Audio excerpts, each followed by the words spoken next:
Can a blind collie pup change your life? Absolutely. Her name was Shaylil, and she came into my life in 2001. After losing our beautiful collie, Taffleen, we decided we needed another dog to give our love to. So we looked in the paper for some collie puppies, and we found there was a breeder advertising some not too far from where we lived. So off we went. Well, when we arrived, the breeder met us and took us through his house and then out onto the back veranda where there were 4 of the cutest fluff balls. He then shuffled his feet and 2 more puppies came out of the garage. My eyes fell upon a beautiful tan and white baby girl, and I picked her up and I knew she was the one. So we decided there and then that we would have her and we would take her home. When we arrived home and we brought her into the house, we noticed that she bumped into a chair leg, a table leg, or a cupboard. And we thought, okay, puppies are naturally clumsy and the environment was very strange. So we didn't think much to it. Anyway, she settled, she had some food, and then she slept all night. The next day, we decided we would take her to the vet to get her registered and have a proper health check. We were waiting for the vet to come in, and Shaylil was very nervous. But again, we thought, being a puppy in a strange environment, this was perfectly normal. The vet came in, had a quick look at her, and he said to us, without telling me anything about her, "What's wrong with her eyes?" Mum and I just looked at each other and we didn't know what to say. He asked us if we had noticed any unusual behaviour, which we said that we noticed she was bumping into things.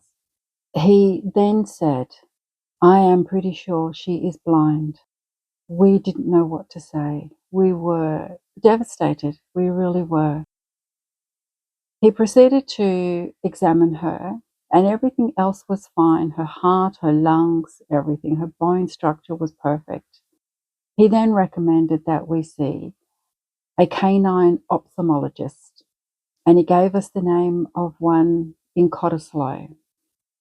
We made an appointment and we took Shaylil to see her. Well, the news was devastating. Shaylil had no sight in one eye and only about 20% in the other. According to the canine ophthalmologist, this is caused by breeding too close with siblings, mothers, fathers, and it becomes a genetic anomaly. She gave us 2 options. One, we could have her put to sleep straight away, or 2, we could take her home and give her the best life possible. There was no options for us. We absolutely knew that option 2 was the only one. So we decided there and then that we would take her home and we would do everything to make her life as enjoyable as we possibly could. And you know, that little dog grew into the most stunning, beautiful collie ever. And her nature was so, so beautiful. She never growled. She never complained. She was always ready to play, and yes, she did. We found out very quickly that she loved soccer balls, so we always had plenty of those for her. And because they're big and they make a noise, she was able to follow them easily. We just made sure that we didn't kick them too far so that she could always hear where the ball was rolling. And she did. She would bring them back to us time after time after time. And it was a joy to have her around. After getting the news about Shaylil, I decided to call the breeder and just tell him exactly what we had been told. His reaction was awful. It really was. He just plain straight said to me, bring her back, I'll get rid of her. And I just said, no way was I going to do that.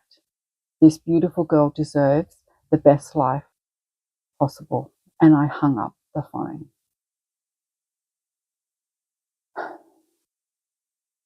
I can't imagine. I really can't imagine. I also realized at that time that there was another puppy there, a grey one, who was struggling in the same way that Shaylil was. And I figured that she probably had sight problems as well.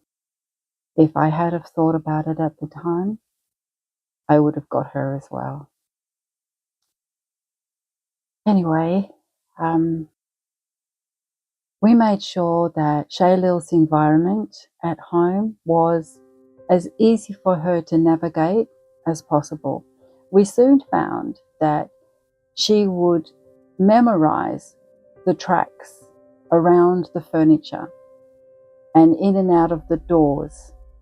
We made it so that the fly screen door on the back didn't have a catch, so she could just push it open whenever she wanted to go out, and she would use her foot and hook it to pull it open whenever she wanted to come back in. How amazing is that? So intelligent.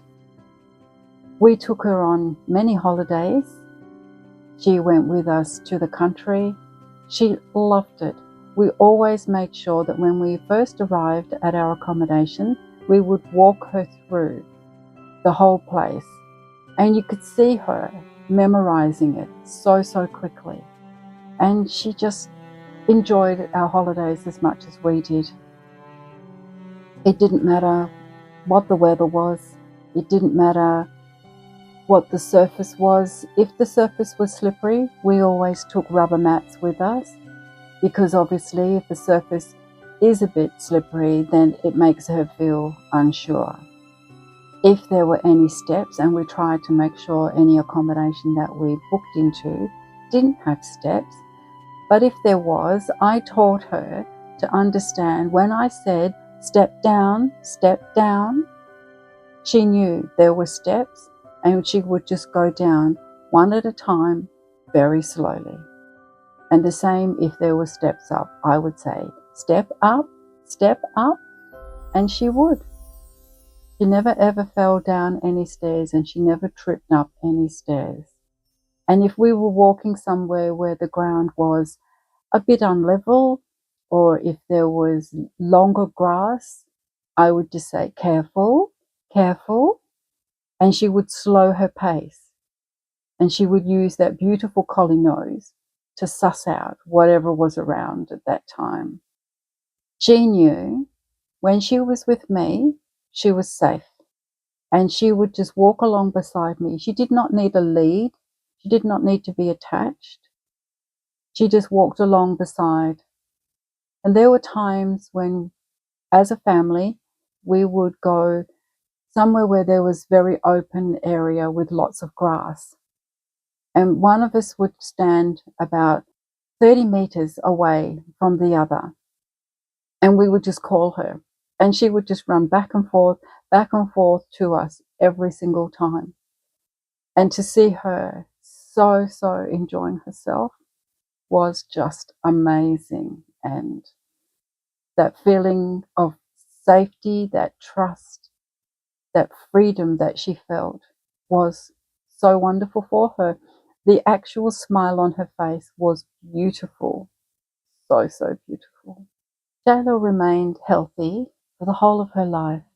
Her eyes were the only thing that gave her a problem. She suffered from dry eyes, but we just made sure that we always had some special ointment that we would put on her eyes to keep them lubricated. That way it avoided any possible infections from setting in. You know, she had such a fan club. People brought her presents at Christmas. People always asked how she was. People would come to visit her before they would see us.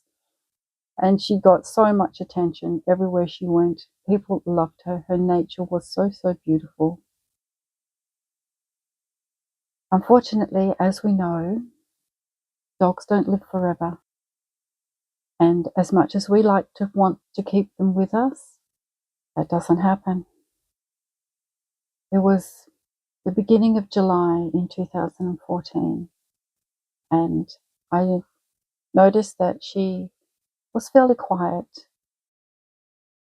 I was accompanying her whenever she went outside to make sure she was okay. And then one day, she wasn't.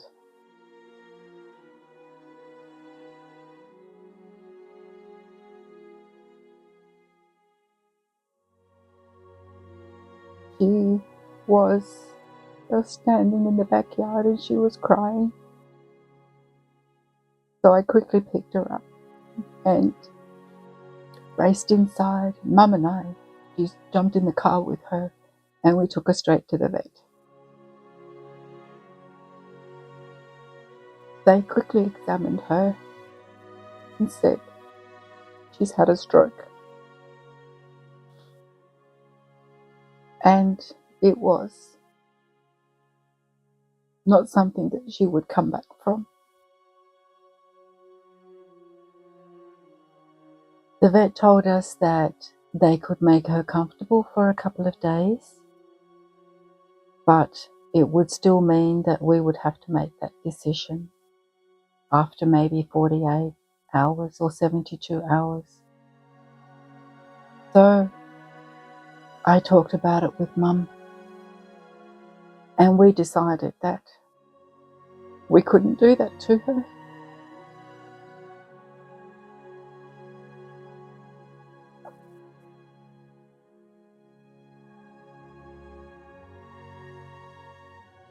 So we said to the vet that now was the right time.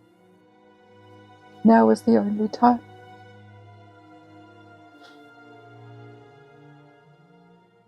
And I know my heart broke. We brought her home for that last time, and I sat with her in my arms for hours. I couldn't let her go.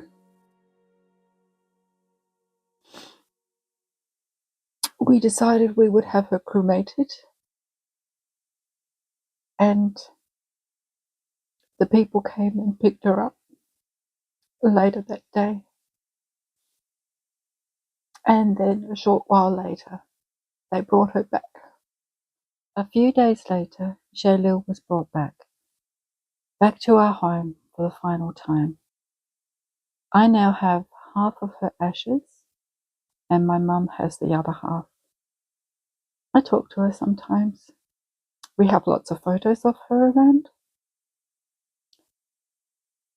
and we will never forget her. So my original question at the beginning of this story was, can a blind collie change your life?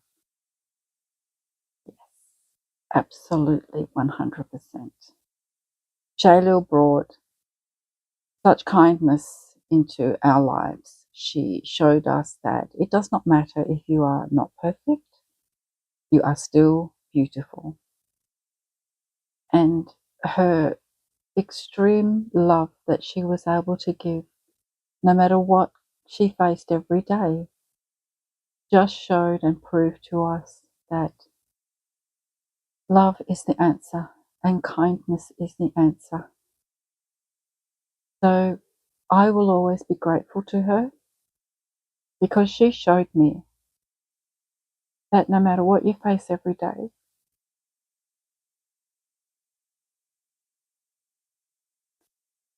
we can do it as long as we do it together. That is her legacy.